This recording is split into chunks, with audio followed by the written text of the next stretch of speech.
kasih. Saya mau nanya dulu, mohon maaf, ini Kak, saya diminta bicaranya terkait apa ya? Maksudnya biar nggak tumpang tindih dengan yang nanti akan disampaikan sama Bung Ahmad kan? Bung Ahmad dari sisi apanya nanti? Iya Bun, mungkin saya narik sisi historisnya nanti. Kalau nanti kan ujungnya kan yang diminta sama teman-teman resolusi konfliknya sebenarnya. Oke, ya. Kalau kalau Nah, Bunda kan di bidang ahlinya memang hubungan internasional, mungkin pendekatan oke, itu. oke, ya, ya, siap, siap. Oke. Kalau gitu saya share screen ya, bisa? Iya, bisa Bunda.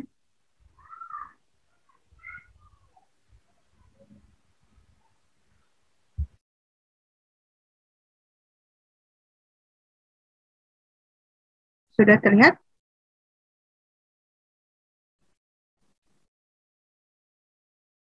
Sudah. Ya.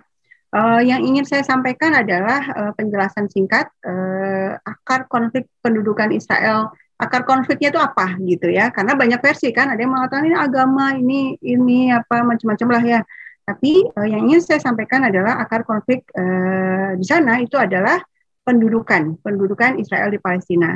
Nah, kenapa kata konflik saya kasih apostrof seperti ini? Karena memang konflik ini adalah istilah yang seharusnya dipakai untuk menggambarkan perseteruan antara dua entitas yang setara kekuatannya. Ya, tapi yang terjadi sebenarnya kan bukan konflik, tapi pendudukan gitu ya. Pendudukan dari sebuah kekuatan yang sangat besar, kekuatan Israel ini kan kekuatan militernya luar biasa dan setiap tahun itu dapat hibah militer dari Amerika Serikat gitu kan. Kemudian juga dia sendiri juga punya perusahaan-perusahaan senjata yang juga bahkan mengekspor senjata juga ke berbagai negara, sementara sebaliknya Palestina itu adalah bangsa yang memang terlemahkan ya, dilemahkan dengan sengaja, tidak punya militer gitu kan, punya juga cuma aparat keamanan dan itu juga yang diperintahkan kepada mereka, mereka itu ditugaskan oleh komunitas internasional melalui perjanjian Oslo itu adalah untuk menangani terorisme. Siapa yang terorisme yang dimaksud? Itu perlawanan-perlawanan bersenjata gitu kan. Nah, kelihatan ini sejak awal memang bukan dua entitas yang setara. Nah, dari sisi timeline kita lihat kalau ditarik ke masalah agama itu bukan wilayah saya gitu. Misalnya kitab suci dan lain-lain itu mungkin nanti disampaikan oleh Adinda Ahmad. Tapi kalau saya ini kita bicara soal hukum internasional gitu ya, soal bagaimana kesepakatan komunitas internasional. Kita lihat 1917 waktu itu adalah Perang Dunia Pertama ya. Inggris memberikan surat kepada orang Yahudi, tokoh Yahudi waktu itu namanya Rothschild, Menteri Luar Negeri Inggris yang mengirimkan surat namanya Balfour, makanya disebut deklarasi Balfour. Nah, Balfour ini dalam surat tersebut menyatakan bahwa Inggris berjanji membantu terbentuknya sebuah national home for Jewish people, rumah buat orang-orang Yahudi, ya, di mana? Di Palestina. Kemudian setelah Perang Dunia Pertama itu Inggris itu diberikan jatah oleh LBB, diberikan jatah tanda kutip ya, kan bagi-bagi kekuasaan setelah Ottoman runtuh. Nah, Inggris mendapatkan wilayah Palestina, istilahnya mandat. Apa itu mandat? Mandat itu sebenarnya adalah ini ya. Jadi Inggris itu dimandati atau ditugasi untuk mempersiapkan Palestina untuk menjadi sebuah negara merdeka gitu kan. Dianggap Palestina ini belum sanggup ngurus dirinya sendiri gitulah istilahnya ya. Nah, tapi yang terjadi selama masa mandat ini dan secara de facto sebenarnya itu ada penjajahan juga, makanya orang-orang Palestina masa itu juga sempat angkat senjata melawan Inggris. Nah, selama masa ini yang dilakukan oleh Inggris adalah persiapan untuk membentuk negara khusus Yahudi itu yang tadi di deklarasi Balfour 1917 itu. Apa antara lain persiapannya yang terpenting adalah memfasilitasi kedatangan orang-orang Yahudi dari Eropa ke Palestina. Ya, kemudian akhirnya terus berlanjut populasi orang-orang Yahudi semakin bertambah yang tadinya hanya beberapa puluh ribu, tahun 47 itu menjadi 630.000. Ya, Lalu tahun 47 pasca Perang Dunia Kedua PBB berdiri kan, kemudian tahun 47 PBB ini mengeluarkan resolusi 181 yang intinya membagi dua wilayah. Seperti ini petanya nih, kita perlu lihat petanya supaya lebih jelas. Nih, yang ini semuanya tadi itu seluruhnya Palestina. Lihat peta-peta kuno, bahkan di Bible juga itu disebut semuanya, ini disebutnya Palestina, kawasan ini. Nah, kemudian menurut resolusi PBB 45% wilayah diserahkan kepada kepada negara Arab, kepada orang-orang Arab untuk mendirikan negara 45%. Kemudian 55%-nya diberikan kepada orang-orang Yahudi untuk mendirikan negara khusus Yahudi juga. Sementara Yerusalem itu dijadikan negara dijadikan kawasan khusus ya, di bawah kontrol internasional. Nah, populasinya gimana? Tahun 47 itu populasinya 630.000 orang Yahudinya. Non-Yahudinya 1,3 juta. Nah, kita lihat pembagian secara ini saja sudah nggak adil ya kan? Penduduk non-Yahudinya 2 kali lipat, tapi tanah yang dijatahkan untuk mereka itu 45%. Jadi wajar kalau ada penolakan-penolakan waktu itu gitu kan. Nah, yang terjadi kemudian setelah 47 resolusi keluar, yang dilakukan adalah oleh entitas Yahudi, milisi-milisi Zionis waktu itu sudah ada, Haganah, Irgun, mereka tuh melakukan pengungsian besar-besaran di kawasan yang biru ini. Anda lihat di kawasan peta yang biru, nah itu di sana kan sudah banyak orang-orang Palestina di sana. Ya, nah itu diusirin semuanya. Kalau tidak mau pergi meninggalkan tanah dan rumah dibunuh. Jadi juga ada terjadi pembantaian massal. Yang menceritakan ini bukan hanya orang-orang Palestina saja, tapi juga bahkan sejarawan Yahudi juga. Nah, misalnya Dr. Ilan Pappé, Anda bisa baca Pembersihan Etnis di Palestina, Holocaust Kedua, itu judul bukunya. Beliau orang Yahudi asli, ya. Dia ceritakan bagaimana terjadinya pengusiran-pengusiran waktu itu. Nah, kemudian Yerusalem ini yang akhir-akhir ini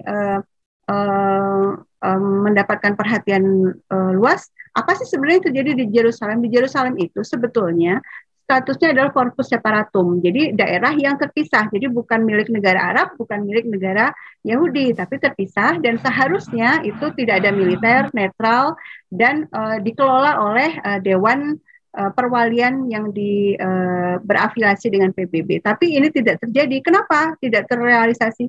Karena tahun 48 yang dilakukan oleh Israel menduduki kawasan barat Yerusalem, diusirin orang-orang Palestina yang sudah ada di sana. Dan mereka kemudian menjadi pengungsi orang-orang Palestina itu. Dan bahkan tahun 49 melanggar, berarti kan melanggar resolusi PBB, Israel itu menyatakan bahwa Yerusalem itu adalah bagian tak terpisahkan dari negara Israel. Mereka mengatakan seperti itu. Nah, Yerusalem Timur itu sekarang posisinya adalah diduduki oleh tentara Israel. Nah, kemudian bagaimana dengan tepi barat? Nah, ini berdasarkan perjanjian Oslo, kawasan tepi barat ini dibagi-bagi, 18% di bawah kontrol otoritas Palestina yang sekarang ini yang dipimpin oleh Mahmud Abbas, kemudian 22% itu dikontrol oleh pasukan bersama gitu kan. Nah, tapi ingat Palestina nggak punya militer ya, jadi yang punya militer itu Israel. Kemudian area yang sisanya 60% itu full dikendalikan oleh Israel.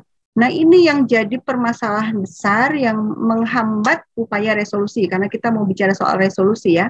Apa yang terjadi di tepi barat ini dan juga di Yerusalem Timur ya? Yang terjadi adalah orang-orang Israel ini mendatangkan orang-orang Yahudi ke kawasan tepi barat dan Yerusalem Timur. Dan kemudian melakukan pengusiran kepada orang-orang Palestina yang ada di sana.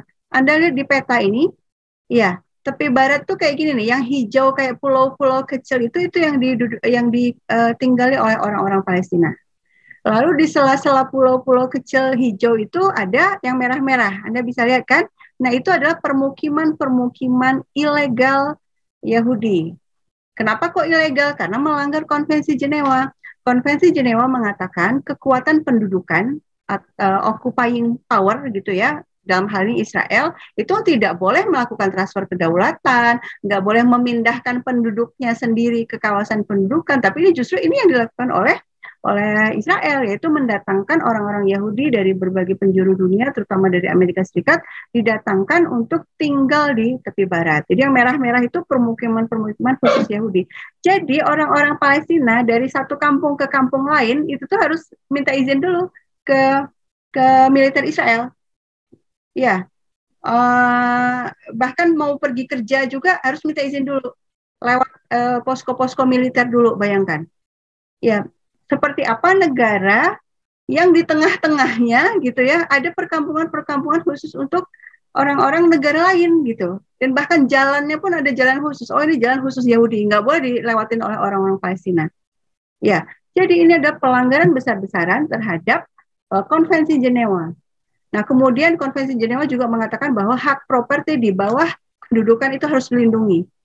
Jadi, rumah, tanah orang-orang Palestina di tepi barat ini seharusnya nggak boleh dirampas begitu saja, tapi yang dilakukan oleh Israel adalah merampasnya, kemudian mengusir orang-orang dari rumahnya, kemudian rumahnya dihancurkan, dan di atas rumah yang dihancurkan itu dibangun permukiman-permukiman baru khusus untuk orang-orang Yahudi. Nah, ini yang tadi saya bilang checkpoints itu ya, posko-posko militer nih.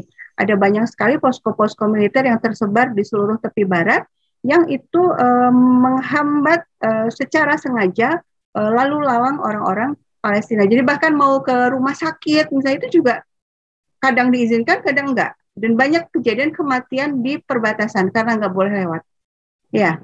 Nah, contohnya seperti ini. Contoh salah satu pemandangan di checkpoints itu kayak gini. Ini orang Palestina mau pergi bekerja ke kampung sebelah gitu lah istilahnya ya. Tapi dia harus antri lama dan ini sama sekali nggak jelas kapan. Berapa lama harus antri, bakal diizinkan hari itu apa enggak. Ya, mereka harus menunggu izin keluar dari tentara Israel.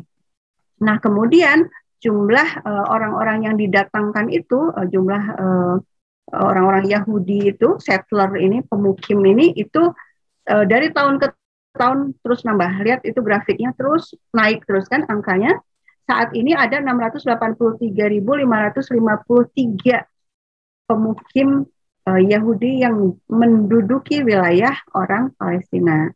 Makanya istilah untuk fenomena di Palestina itu salah satu istilah yang banyak dipakai itu adalah settler colonialism, penjajahan para pendatang gitu. Jadi mereka itu datang terus ngusir ya, terus duduk di sana, bikin rumah di sana gitu loh. Ya. Kemudian ini kalau Gaza gimana? Gaza ini disebut-sebut sebagai penjara terbuka terbesar di dunia. Kenapa? Karena kawasan ini keseluruhannya diblokade oleh Israel. Ya, jadi keluar masuknya itu sulit sekali. Nah, di Gaza ini 60%-nya itu adalah pengungsi. Jadi bukan orang Gaza asli sebenarnya, tapi orang-orang Palestina yang tadi ya, yang di wilayah biru yang diusirin tadi, itu sebagian mengungsi ke Gaza. Jadi mereka hidup berdesak-desakan di kamp-kamp pengungsian sebagiannya ya. Yang orang Gaza juga ada yang punya rumah sendiri, itu juga ada gitu. Tapi banyak juga yang hidup sangat berdesakan di kamp-kamp pengungsian. Oke, kemudian jadi populasi totalnya berapa ini saat ini? Populasi total bangsa Palestina itu 13 juta dan itu tersebar di berbagai kawasan. 3 juta itu ada di tepi barat dan Yerusalem Timur. Ya, yang diduduki ini, yang setiap saat sampai hari ini. Jadi kisah-kisah pengusiran itu bukan cuma tahun 47, tapi terus berlangsung sampai hari ini. Termasuk yang terakhir itu di Sheikh Jarrah, itu kasusnya adalah pengusiran itu ya. Itu ada 3 juta orang di sana. Kemudian orang Palestina yang menjadi warga negara Israel itu ada 1,9 juta. Ya, makanya di Israel ada orang Muslimnya, ada orang keturunan Palestina gitu kan. Banyak yang kemudian membela Israel dengan mengatakan bahwa loh di Israel aja juga ada orang Islam kok, di Israel juga ada orang Palestina kok. Nah, ini berarti kan tidak melihat sejarahnya tentang pengusiran yang saya ceritakan tadi kan. Ada yang tidak pergi gitu, ada yang tidak terusir, tetap ada di wilayah yang biru tadi, wilayah yang Israel, dan sekarang menjadi warga Israel, tapi mereka sangat didiskriminasi. Laporan Human Rights Watch April 2001 itu ini 2021 itu menceritakan ini ya, betapa orang-orang Palestina yang ada di dalam Israel itu mengalami apartheid ya, mengalami diskriminasi berdasarkan ras dan agama. Nah, kemudian yang menjadi pengungsi atau penduduk di negara-negara Arab lainnya itu ada 5,6 juta dan di selain negara Arab itu 0,7 juta. Di Gaza ada 2 juta. Oke, itu ininya apa presentasi dengan PowerPoint. Sekarang pertanyaan resolusi, oke? Nah, resolusinya seperti apa? Yang banyak didukung oleh komunitas internasional itu adalah two-state solution. Dua negara yang sama-sama merdeka, yang sama-sama berdaulat, yaitu Israel dan Palestina. Nah, tadi kan sudah saya kasih lihat petanya ya. Tepi barat itu kondisinya kayak gitu kan. Tepi barat itu sudah kayak pulau-pulau kecil, sisanya diduduki oleh permukiman-permukiman khusus Yahudi. Ya, artinya kalau mau membuat sebuah negara yang berdaulat, negara Palestina yang berdaulat, logikanya permukiman itu dibubarin, suruh keluar orang-orang Yahudinya di situ, ya kan? Ya, tapi Anda lihat proposal yang disampaikan oleh Trump, misalnya deal of the century yang waktu Trump masih menjabat. Apa katanya dalam proposal itu? Itu permukiman-permukiman Israel itu resmi saja jadi wilayah negaranya Israel. Nanti di antara kampung-kampung Palestina itu bikin terowongan bawah tanah. Negara macam apa yang di dalam negaranya ada wilayah negara lain? Kan nggak masuk akal sama sekali.